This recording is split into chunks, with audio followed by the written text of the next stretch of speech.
my name is Stephanie and welcome to Antiquity Academy. Alright, this video is going to be a little shorter, but today we're going to continue the early colonialism series with Juan Ponce de León.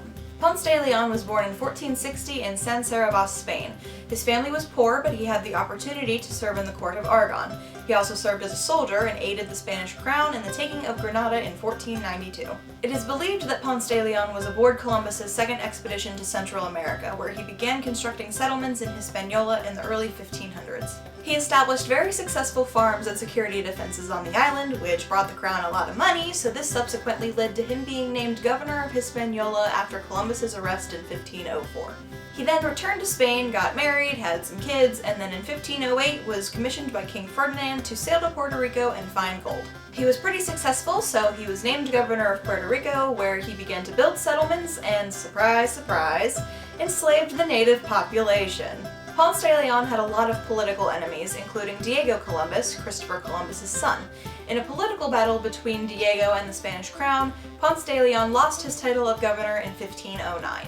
However, knowing that Ponce de León had a good track record for delivering large amounts of gold, Ferdinand encouraged him to keep exploring Central America and offered him the Bahamas as a consolation prize for losing his title. This is where the fabled Fountain of Youth comes into play. As legend tells us, the Fountain of Youth was a natural spring on the island of Bimini that would immortalize anyone who drank or bathed in its waters. Ponce de León is known for his search for the Fountain of Youth, but recent research shows that it may not have been his inspiration. J. Michael Francis of the University of South Florida explains that the Fountain of Youth was not mentioned in any documents from Ponce's lifetime, including contracts and official correspondence with the monarchs.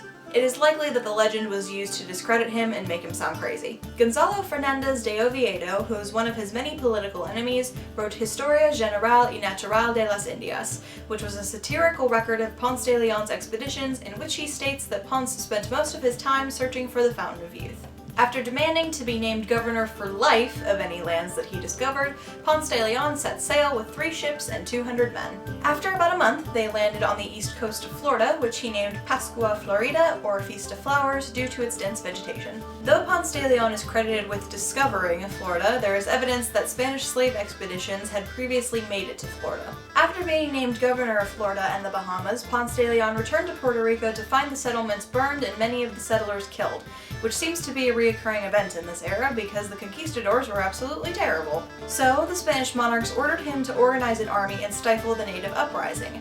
However, King Ferdinand died soon after the fighting began, so Ponce de León pulled back his armies and sailed to Spain to make sure that his titles remained intact. 2 years later, he sailed back to Puerto Rico, killed some more natives, and then sailed to Florida, where, upon arrival, his fleet was attacked and he was fatally wounded. He died in July 1521 at the age of 47. Now for this week's list of terrible things. Number 1.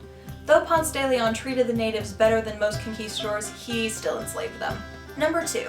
He and his men spread diseases like smallpox and measles, which killed a very large portion of the indigenous population. Number 3. He killed over 7,000 natives in an attempt to end the rebellion. And number 4. Over the course of 8 years, Ponce de León killed over 49,000 natives via slavery, disease, and warfare. Don't forget to subscribe to our channel, like us on Facebook, and follow us on Twitter, Tumblr, and Instagram. Thanks for watching.